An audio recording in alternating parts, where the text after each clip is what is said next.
नमस्कार दोस्तों, मैं हूं पंडित एस के मिश्रा। स्वागत करता हूं आपका अपने एस्ट्रो इन्फो चैनल पर। बहुत से लोगों के डिमांड करने के बाद मैं लेकर के आया हूं आपके लिए गीता ज्ञान कि गीता में क्या चीज़ें बताई गई हैं जो हमारे जीवन में बहुत ज़्यादा काम कर सकती हैं, जो हमारे जीवन को बदलने की ताकत रखती हैं। तो एक एक करके मैं आपको सारी चीज़ें बताने वाला हूँ। वीडियो के लास्ट तक बने रहिएगा, वीडियो छोड़ करके मत जाइएगा। सबसे पहले हम बात करेंगे अपनी इंद्रियों के बारे में, जो कि भगवान श्री कृष्ण जी ने भी गीता में बताया ही है इंद्रियों के बारे में। देखिए, पहले मैं आपको बताता हूं कि इंद्रियां जो हैं, अगर इंद्रियों के वश में आप हो तो आपको मजबूरी में और लोभवश काम करना ही पड़ेगा, क्योंकि इंसान दो ही कारणों से कार्य करता है। जो भी इन इंद्रियों से परे नहीं है, जो इंद्रियों को छोड़ करके आगे की प्रकृति को नहीं देख रहा, उसके जीवन में दो ही कार्य होंगे। दो ही वजह से वो कोई भी कार्य करेगा।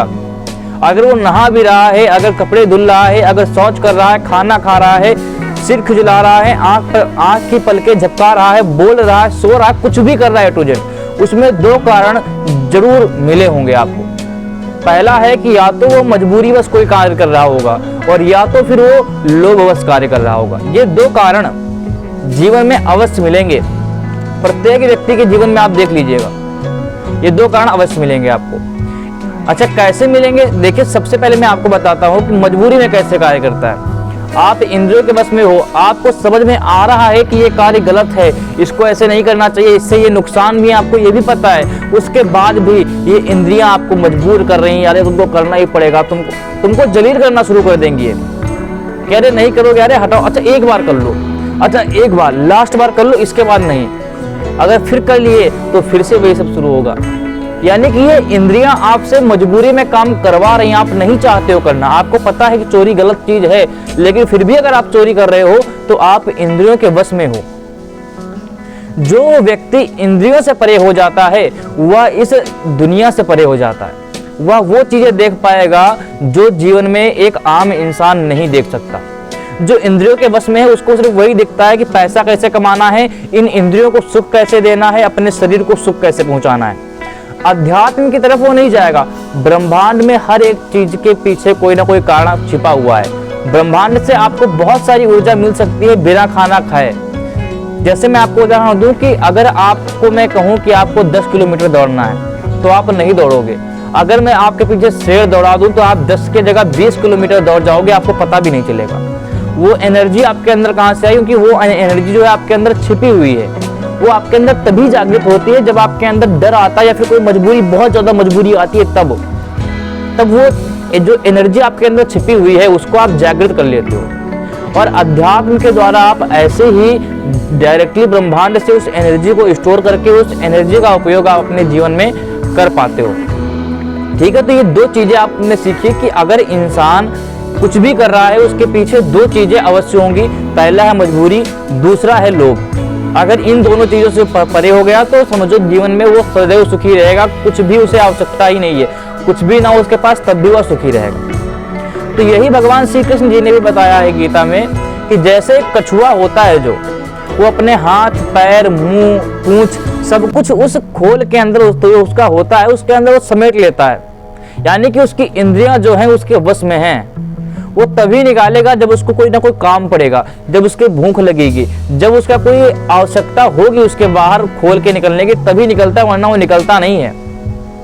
तो वैसे ही आपको अपने इंद्रियों को बना लेना है। अपने हाथ, पैर, मुंह और भी बाकी जो इंद्रियां आपकी हैं, इन सभी को ऐसे वश में कर लेना है कि जब कोई आवश्यकता पड़े तभी उन इंद्रियों का उपयोग आप करिए।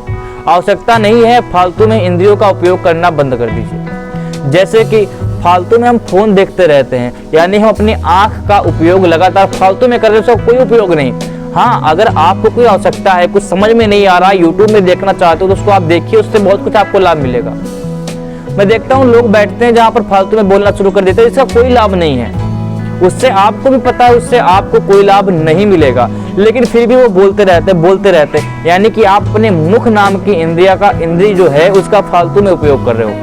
और जिसका आप फालतू में उपयोग करना शुरू कर दोगे उसकी कोई कीमत नहीं बचेगी। अगर आप बिल्कुल बोलना बंद कर दो, ये एक दिन की बात नहीं है, एक दिन में आप नहीं कर पाओगे। आप जो है धीरे धीरे करके ये सारी चीज़ों का अभ्यास करें। सबसे पहले आप प्रयास करिए कि हम 15 मिनट दिन में निश्चित कर लीजिए, हम 15 मिनट नहीं बोलेंगे। सबसे बता दीजिए 15 मिनट में मुझे कोई डिस्टर्ब करो ना कुछ, और मैं अपने आप से संकल्प करता हूँ कि मुझे नहीं बोलना है। फिर धीरे धीरे करके बढ़ाइए, फिर 20 मिनट करिए, फिर आधा घंटा करिए, फिर 1 घंटा, फिर 2 घंटा, फिर 4 घंटा, फिर ऐसे करके आप इतना बना लो अपना कि 24 घंटा आपको बोलना ही ना पड़े। बोलने की आदत ही छोड़ दो, बस बोलो तभी जब बहुत ज्यादा आपको कोई आवश्यकता पड़े या फिर कोई बहुत गहनतम प्रश्न आपसे कोई करे तब बोलो। ऐसा नहीं कि बिल्कुल गूंगे ही बन जाओ, बिल्कुल मौन व्रत धारण कर लो, बिल्कुल नहीं, लेकिन इतना कम कर लो कि जब बहुत ही आवश्यकता पड़े तब बोलो। इस जबान से कुछ बोलो ही ना। भगवान श्री कृष्ण जी ने गीता में यह भी बताया है कि मूर्ख व्यक्ति की पहचान आप तब तक नहीं कर सकते जब तक वह बोलता नहीं है। मान लो आपके पास कोई ज्ञान नहीं है, आपको कुछ नहीं पता, कुछ नहीं आता, कुछ नहीं कर सकते जीवन में, आपको ऐसा लगता है, बोलना बंद कर दिया आप, कोई पहचान ही नहीं पाएगा कि आपके अंदर क्या है। आप ज्ञानी हो, बुद्धिमान हो, बेवकूफ हो, मूर्ख हो, पागल हो, किसी से कोई पता ही नहीं चलेगा उससे। ये सभी इंसान तभी पता कर सकते हैं जब इंसान बोलना शुरू कर देता है, जब इंसान बात करना शुरू कर देता है। आप जहां भी बैठ रहे हो, फालतू की बातें कर रहे हो, जो लोग समझ जाएंगे यार पागल आदमी है, इसको कुछ आता जाता नहीं, मूर्ख आदमी है, इसके चक्कर में मत पड़ो। और जहां भी आप बैठे बिल्कुल शांति से ऐसे करके बैठ जाइए, सुनना है, जो भी कोई बोल रहा है सुनना है। कोई पूछे क्या, कह दो आप जानो, आपका मतलब जाने, मुझे नहीं मतलब। ऐसे जब आप बातें करना शुरू कर दोगे तो लोग आपको एक वजूद देना शुरू कर देंगे, आपको एक इज्जत देना शुरू कर देंगे, जो इज्जत आप ढूंढना चाहते हो। अच्छा, आप थोड़ी सी इज्जत पाने के लिए तो इतना सब कुछ बोलते हो कि मेरी एक अलग वैल्यू बन जाए समाज में, मेरी एक अलग इज्जत बन जाए समाज में। वो आपके बोलने से नहीं बनेगी, वो आपके चुप रहने से बनेगी। जितना ज्यादा अब आप समाज में खड़े होइएगा, कभी भी जीवन में बिल्कुल चुप हो जाइए, बोलना ही नहीं है आपको। देखिए कितना आपकी इज्जत, जो वैल्यू है वो लोगों में धीरे धीरे करके बढ़ने लगेगी। जब जो चीज आप लोगों को देना कम कर देते हो, वो लोग आपसे वही चीज चाहते हैं। जब आप बोलना बंद कर दोगे तो आपकी बात को सुनना चाहेंगे, वो आपकी बात को वजूद देना शुरू कर देंगे, आपकी आवाज को वजूद देना शुरू कर देंगे। फिर आप जब भी समाज में बैठेंगे तो लोग आपको सुनना चाहेंगे, लोग आपसे बात करना चाहेंगे, आपके पास बैठना चाहेंगे। फिर एक समय ऐसा आ जाएगा कि वही बात करने के लिए आपको लोग पैसे भी देना शुरू कर देंगे कि भैया आप बस बात कर लो, इसके बदले में इतना पैसा ले लो आप। तो ये गीता के कुछ ज्ञान है, इसमें आपके 3 चीज सीख ली। पहली बात कि इंसान जो भी करता है मजबूरी वश करता है, 2 चीजों की वजह से, या तो मजबूरी या तो लालच, 2 में से एक चीज जरूर उसके काम में इन्वॉल्व होगा। उन लोगों के लिए जो इंद्रियों के वश में हैं, इंद्रियां उनसे कुछ ना कुछ करवा रही, और अगर आप इससे परे हो जाते हो तो जीवन में आप वो सारे कार्य कर पाओगे जो एक आम आदमी नहीं कर सकता। दूसरी चीज सीखी आपने कि कछुआ जो होता है जैसे अपनी इंद्रियों को समेट लेता है, वैसे ही आपको भी अपनी सारी इंद्रियों को समेट करके तभी उसको यूज करना चाहिए जब उसकी कोई आवश्यकता हो।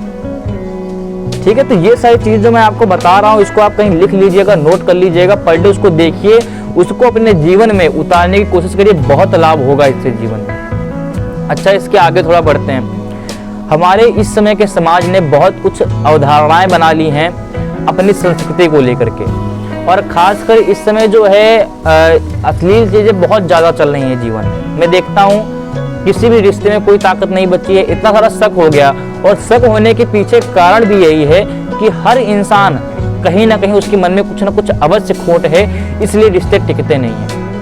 इंसान देखते हैं कि आजकल के जो लड़के हैं, लड़कियां हैं, आपस में बिना शादी के रह रहे हैं, रिलेशन में रह रहे हैं, और एक के साथ नहीं रह रहे हैं, एक ही समय में 4-4, 5-5 लोगों के साथ रह रहे हैं। तो इससे जब इंसान वही लगातार देखता रहता है तो उसके मन में वो एक चीज बैठ जाती है। आज हमने जितनी वैल्यू उन चीजों को देना शुरू कर दिया जो हमारे किसी काम की ही नहीं है, उससे आपको कोई लाभ नहीं, बस नुकसान ही नुकसान होगा। जैसे वो सारी चीजें खत्म होती है ना, आपको बहुत पछतावा होता है, भैया कि बहुत गलत कर लिया आपने, ऐसा नहीं करना चाहिए था। वो चीजें आपको तब समझ में आएंगी जब वो चीजें आपके पास खत्म हो जाएंगी, तब समझ में आएंगी, और उस समय तक बहुत देर हो चुकी होगी। असली अगर आप आनंद चाहते हो, कभी भी ऐसे धाम में जाओ, कभी मंदिरों में जाओ, सुकून से देखो कितना सुकून मिलेगा आपको। और अगर आपने भक्ति करना शुरू कर दिया, भगवान का अगर एक बार आपको झलक मात्र मिल गई भक्ति में, तो आप उन सारी चीजों से दूर हो जाओगे। वो चीजें आपको कभी मिलेंगी ही नहीं। भगवान का अगर एक झलक से आपने चेहरा भी देख लिया तो वो आनंद आपको आएगा जो भौतिक चीजों में आपको कभी नहीं मिल सकता। ये भौतिक चीजें आपको लगातार परेशान करती ही रहती हैं। भगवान श्री कृष्ण ने गीता के दूसरे अध्याय में 56वें श्लोक में बताया है कि जो व्यक्ति अपने दुखों से या फिर त्रैतापों से विचलित नहीं होता है, न दुख में ज्यादा दुखी होता है, न सुख में ज्यादा सुखी होता है, वो एक समान, कोई उससे मतलब नहीं है कि हमारे पास परेशानियां हैं। अच्छा, हम लोग देखते हैं क्या कि लोग कोई काम करना शुरू करते हैं, उसमें अच्छा रिस्पॉन्स नहीं मिला तो काम छोड़ करके भाग जाते हैं। आपको काम इसलिए नहीं शुरू करना है कि हमें इससे रिस्पॉन्स मिलेगा, वो आप इसलिए शुरू करो आनंद आता है, भैया मजा आ रहा है, हम तो वही काम करेंगे। हम वीडियो बना रहे हैं, अगर इस समय आप देखें ना देखें, व्यू 1 आए 2 आए, उससे मुझे नहीं मतलब है, मेरा काम। बहुत सारे लोग मेरे पास फोन करते हैं, कमेंट करते हैं, अरे गुरुजी आपके तो व्यू नहीं आ रहे हैं, आपके तो व्यू डाउन होते चले जा रहे हैं। मैं कहता हूँ क्या मतलब है, मैं तो बना रहा हूँ, मैं तो अपना काम कर रहा हूँ, आज नहीं कल तो सफलता तो मिलेगी मुझे, उससे मुझे कोई तकलीफ नहीं है। वैसे ही भगवान कहते हैं कि अगर आप ना दुख में ज्यादा दुखी होते हो ना सुख में ज्यादा सुखी, आप कर्म बस इसलिए कर रहे हो क्योंकि वो आपका फर्ज है, वो आपको अच्छा लगता है, इसलिए नहीं कि उससे आपको रिस्पॉन्स मिलेगा बहुत ज्यादा। बस अपने कर्म जो है, जो भी आप कर रहे हो, उस पर अपना 100% देना शुरू कर दीजिए, उसको आप लगातार करना शुरू कर दीजिए। देखिए आपको उसमें 100% है कि रिजल्ट मिलेगा ही मिलेगा। बस कुछ चीजें होती हैं जो समय ले लेती हैं और कुछ चीजें होती हैं जो जल्दी हो जाती हैं। लेकिन लोग सोचते हैं कि जल्दी होगा, लेकिन जल्दी नहीं होता, उसमें भी कहीं ना कहीं उनका परिश्रम बहुत समय से लगता चला आ रहा होगा, तभी वो कर पा रहे हैं। तो वैसे ही आपको बन जाना है कि ना ज्यादा दुख में दुखी होना, ना सुख में सुखी होना है। इसका मतलब यहाँ पे सीधा सा यही है कि आप जो है कोई भी कार्य अगर कर रहे हो, उससे आपको रिजल्ट मिल रहा है कि नहीं मिल रहा है, उससे ना दुखी होना है ना सुखी। किसी आपकी एक वीडियो वायरल हो गई, आपको कोई धंधा अचानक से 1 करोड़ का हो गया, 100 करोड़ रुपए का हो गया, तो आपको उसमें बहुत ज्यादा उत्साहित होकर के नहीं रहना है, नहीं तो हार्ट अटैक आ जाएगा, जीवन खत्म हो जाएगा, उन पैसों का कोई इस्तेमाल नहीं कर पाओगे आप। और ना अगर आपका धंधा कभी डाउन चला गया, आपके व्यू बिल्कुल नहीं आ रहे हैं, आपके सब्सक्राइब घटते चले जा, तो आराम से बैठ करके मुस्कुराते रहो। जब भी समस्या आए तो ताकत अर्जित करने की कोशिश करो, समस्याएं अपने आप चली जाएंगी। जिस दिन आपके पास ताकत आ गई, उस दिन वही समस्याएं